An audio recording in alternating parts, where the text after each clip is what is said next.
Assalamualaikum warahmatullahi wabarakatuh. Perkenalkan, saya Afri Aulia Hikmah dengan 3333230118. Jadi di sini saya akan menjelaskan terkait pekerjaan dari modul 4 dan modul 5 shift 2. Jadi untuk tugas minggu ini shift 2 ini terdiri dari dua soal. Soal yang pertama itu merupakan soal dari modul 4, yaitu program dinamis. Sedangkan untuk soal nomor 2 itu modul 5, yaitu Markov Analysis atau rantai Markov. Kemudian untuk soal yang pertama, pengerjaannya itu menggunakan Microsoft Excel. Nah, di sini saya sudah menyiapkan Microsoft Excel-nya.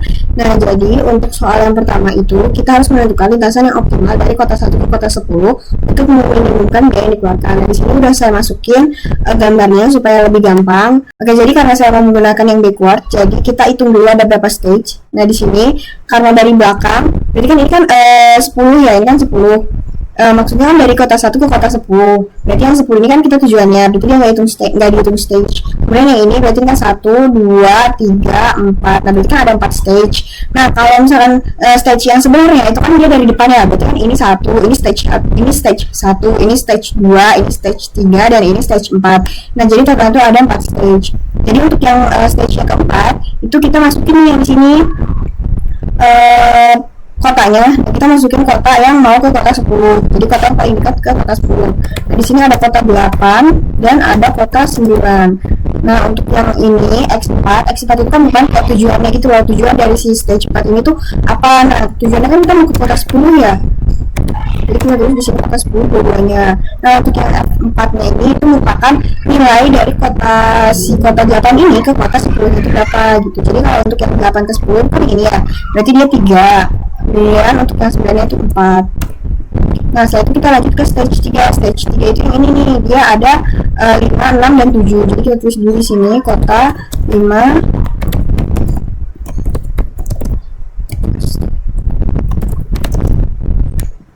Nah, untuk yang atasnya itu adalah kota yang di sebelumnya ini atau kota tujuan dari si kota 5, 6, dan 7 ini. Tujuannya kan hanya 2 ya, itu adalah kota 8 dan kota 9.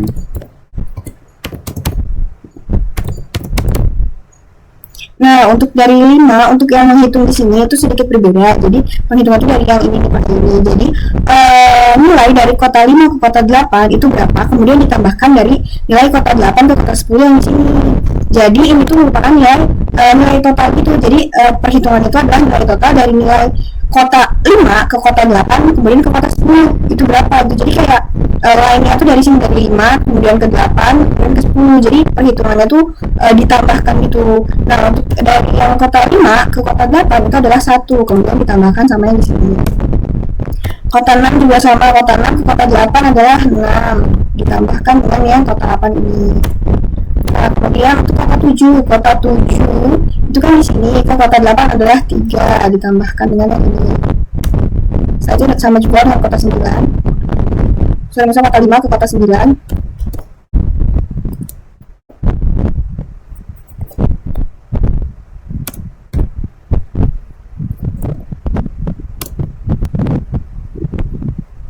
Nah, untuk ini, untuk yang F3S ini, itu kita mencari minimum dari nilai kota 8 dan kota 9. Kita akan mencari nilai minimum dari nilai-nilai yang udah ada di sini. Kita masukin min, dan kita masukin antara yang kota 5 ini, yang paling minimum ke kota 8 atau ke kota 9. Nah, ternyata kan di kota, ini kan nilainya 4 ya, berarti yang paling minimum itu adalah jarak dari kota 5 ke kota 8. Ini kita drag aja. Terus untuk yang X3 itu adalah kota tujuannya, kita masukin yang 4 ini kan, karena yang 4 berarti dia kota 8, kemudian 7 berarti dia kota 9, kemudian ini 6 berarti dia kota 8. Nah, setelah itu kita masuk ke stage 2. Stage 2 adalah kota 2, 3, dan 4.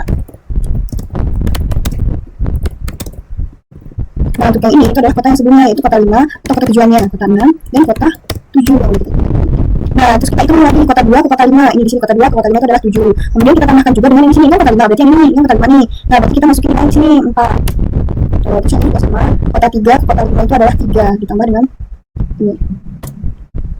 Kota 4 ke kota 5. 4. Kemudian kita ke kota 2 ke kota 6. Kota 4. Kemudian 3 ke 6.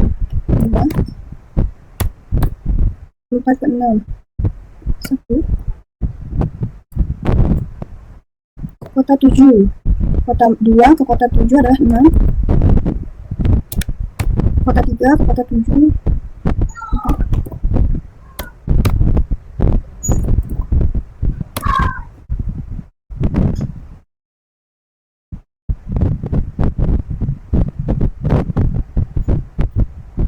Nah, lalu sama kita pindah juga. Nah, untuk di sini yang sebelah itu ada di kota 5 dan kota 6, jadi kita tuliskan dua kota 5 dan 6 gitu. Nah, untuk yang ini itu ada di kota 5.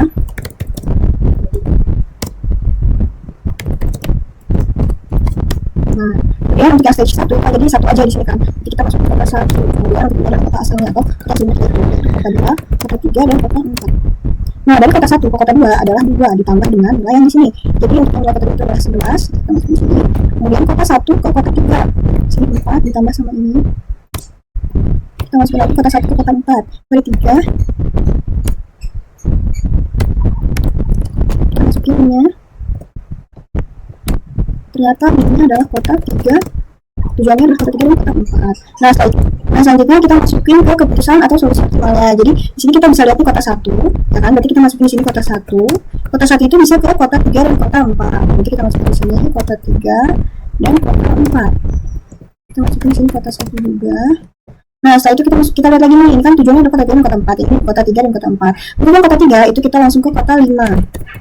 Nah, sedangkan untuk yang kota 4 itu ada dua, ada kota 5 dan kota 6. Berarti di sini ada kota 5 dan ada kota 6. Nah, berarti kita di sini masukin lagi kota 4 dan kota 1-nya. Nah, setelah itu kita lihat nih, ini kan kota 5 sama kota 6. Kita masuk ke sini, untuk yang kota 5 itu langsung ke kota 8. Sekarang untuk yang kota 6 itu ke kota 9.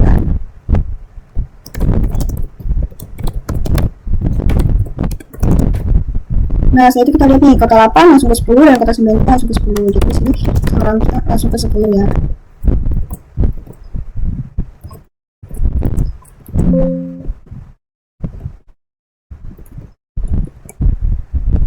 Nah, setelah itu untuk biayanya, ini saya akan geser dari sini dulu biar gampang. Nah, jadi di sini dari kota 1 ke kota 3 itu adalah 4, kemudian ditambah ke kota 5 atau yang ini 5 itu adalah 3, kemudian habis dari 5 itu kita ke 8, 1, lalu kita tambahkan dari 8 ke 10 yaitu 3, nah 11, lalu kita masukin lagi dari 1 ke 3, 1 ke 4 itu adalah 3, ditambah dari 4 ke 5, ini itu adalah 4 juga, kemudian ditambah dari 5 ke 8, 1 dan 3 ke 10. Setelah itu kita masukin dari kota 1 ke kota 4, 3, lalu ke kota 6 adalah ini 1, lalu ke kota 9 yaitu 3, kemudian ditambahkan 4, jadi kota 9 ke kota 10. Nah, jadi jawabannya itu adalah 11 biayanya yang dibutuhkan dari kota A dari kota 1 ke kota 10 dengan 3 jalur. Jadi bisa jalur kota 1 kemudian kota 3, kota 2, kota 8, kota 10, atau yang lainnya yang tertera di sini. Kemudian saya akan menjelaskan. Kemudian kita lanjut ke soal nomor 2. Nah, di sini terdapat sebuah perusahaan memiliki dua jenis mesin produksi, yaitu ada mesin A dan mesin B. Nah, setiap tahun kondisi mesin dapat berubah berdasarkan probabilitas berikut. Jika tahun ini mesin A, maka tahun depan tetap menggunakan mesin A dengan probabilitas 70% dan beralih ke mesin B dengan sisanya. Nah, jika tahun ini menggunakan mesin B, maka tahun depannya akan menggunakan mesin B dengan probabilitas 60% dan kembali ke mesin A untuk sisanya. Nah, pada awalnya probabilitasnya itu adalah 50% mesin yang digunakan itu 50% mesin A dan 50% mesin B. Nah, kemudian pertanyaan itu adalah pertama, kita akan menghitung proporsi penggunaan mesin A dan mesin B setelah 3 tahun. Kemudian setelah itu kita juga menghitung proporsi steady state atau proporsi jangka panjang dari penggunaan kedua mesin. Nah, di sini saya akan menjelaskan dengan dua software, itu RStudio sama PumpKit. Nah, untuk RStudio-nya di sini sudah saya tulis sintaksnya. Nah, jadi untuk yang pertama itu kita akan mendefinisikan vektor awal proporsi mesin pada perusahaannya. Nah, kita masukin statementnya itu kita masukin di sini karena di sini kita hati-hati di sini karena banyak sekali kecohan. Kita untuk step 0 itu adalah kondisi awal atau proporsi awal si mesin A dan mesin B. Nah, di sini kata kuncinya adalah ini pada awalnya, yang mana menyatakan bahwa proporsinya itu sejak awal atau saat awal atau step 0 ya itu adalah proporsi yang ini. Jadi 50% mesin A dan 50% mesin B. 50% itu adalah 0,5 dan 0,5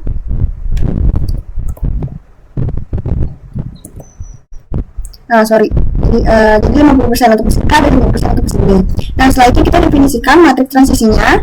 Untuk yang matriks ini kita lihat juga proporsi dari si mesin A dan mesin B. Nah, di sini Diketahui jika tahun ini menggunakan mesin A, maka tahun depan tetap menggunakan mesin A dengan probabilitas 70% dan beralih ke mesin B dengan sisanya. Sehingga mesin A di sini dapat dikatakan adalah 70% dan mesin B-nya itu adalah 30%. Kita masukin di sini 70% itu adalah 0,7 dan sisanya 30% itu adalah 0,3. Kemudian kita masukin juga di sini jika tahun ini menggunakan mesin B, maka tahun depan menggunakan mesin B juga dengan probabilitas 60. 60 itu kan berarti 0,6 ya, dan sisanya itu adalah mesin A. Nah, jadi di sini karena kita nulisnya adalah mesin A duluan, maka di sini saya nulisnya adalah 0,4 duluan, kemudian baru 0,6. Mana kita tulis by row-nya yaitu true dan error-nya itu adalah 2. Setelah itu kita hitung, sebentar ini kita running dulu. Nah, setelah itu bisa kita hitung distribusi penggunaannya itu selama 3 tahun ke depan, karena yang diminta adalah proporsi penggunaan mesin A dan mesin B setelah 3 tahun. Kita masukin step-nya itu sampai step 3, karena 3 tahun. Nah, step 1 itu kita masukin step 0-nya, untuk persentasenya itu proporsi dari yang pas kita masukin tadi, yang 0,0 tadi, 0,5 tadi, sorry. Nah, kemudian untuk yang step 2-nya, kita masukin step 1, persentase yang kedua. Kita akan menampilkan hasil proporsi penggunaan setiap tahunnya. Jadi di sini kita masukin years-nya atau tahun, kemudian kita masukin C, karena kita ada 3 tahun, jadi kita masukin dari tahun pertama atau tahun awal. Kita masukin dari tahun awal atau dari 0, kemudian tahun pertama, tahun kedua, dan tahun ketiga. Setelah itu kita masukin stage-nya yaitu Erwin, dan step 0, step 1, 2, dan 3 kita masukin semua. Kemudian untuk names-nya atau stage kita masukin C, yaitu mesin A dan mesin B. Kemudian untuk row names atau baris namanya itu kita masukin paste tahun atau years. Kemudian kita akan print. Nah, di sini sudah tahu, nah di sini sudah terprint. Jadi untuk full names-nya atau column name itu adalah di mesin A dan mesin B. Nah, ini. Kemudian untuk row names-nya atau baris namanya itu ada di sini tahun 0 atau tahun awal, kemudian tahun 1, tahun 2, tahun 3, dan seterusnya. Nah, di sini kita terdapat, nah di sini proporsinya sudah terlihat. Jadi untuk mesin A, untuk yang pada awalnya tersebut tadi atau tahun awal itu adalah 0,5, kemudian tahun yang pertama itu adalah 0,55 dan 0,45, dan seterusnya. Kemudian untuk menjawab yang B atau proporsi steady state itu kita akan menggunakan package lain yaitu package EXPM. Nah, di sini kita bisa menginstal dulu. Oke, baik, saya lanjutkan. Jadi setelah kita menginstal, kita akan mencari steady state-nya dengan memasukkan sintaks steady state. Jadi kita masukin sintaks steady state, kemudian untuk ini kita masukin P atau proporsinya itu, kemudian di sini berupa bentuk persentase karena nanti kita mau hasilnya itu berupa persentase. Kita masukin 100. Nah, setelah itu kita masukin lagi di sini angka 1, nah terus di sini kita masukin 1, juga. Nah, setelah itu kita setelah itu masukin names steady state-nya yang tadi yang udah kita ketik ini, kita masukin di sini names-nya, kemudian kita masukin itu ada di mesin A dan mesin B. Setelah itu kita langsung aja si steady state-nya.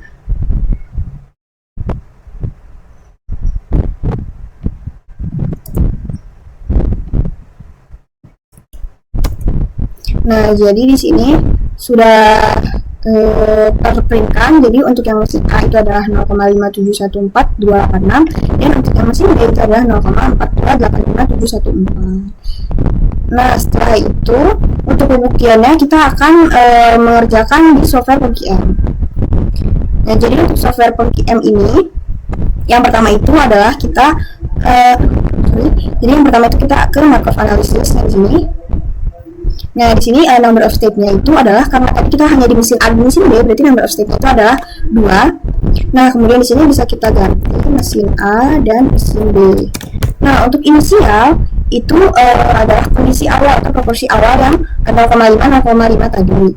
Nah, kemudian di sini untuk mesin A yang pertama itu di 0,7. Ini sebenarnya ngikutin yang udah kita tulis di RStudio. Nah, jadi di sini 0,7 dan untuk yang proporsinya ini itu adalah sisanya yang 0,3 tadi. Nah, setelah itu di sini yang keduanya, nah ini itu adalah di mesin B itu adalah 60% dan mesin A itu sisanya. Berarti di sini dulu nih 0,6, kemudian untuk sisanya berarti dia di 0,4. Nah, setelah itu bisa kita langsung solve aja. Oh ya, di sini untuk number of transition ya, karena tadi kita 3 tahun, berarti di sini kita ganti menjadi 3. Setelah kita solve,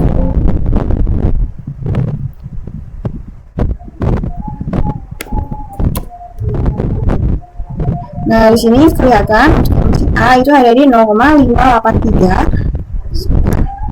Nah, di sini nilainya sudah terlihat. Jadi untuk yang steady state probability itu, nah ini yang ini ada di 0,5715 atau ini 0,5715 kalau dibulatkan, kemudian untuk yang B-nya itu di 0,4286 dan ini juga sama 0,4286. Nah, jadi cukup sekian penjelasan dari saya. Apabila ada salah kata apabila ada salah kata dan penjelasan yang kurang mengerti, mohon maaf. Wassalamualaikum warahmatullahi wabarakatuh.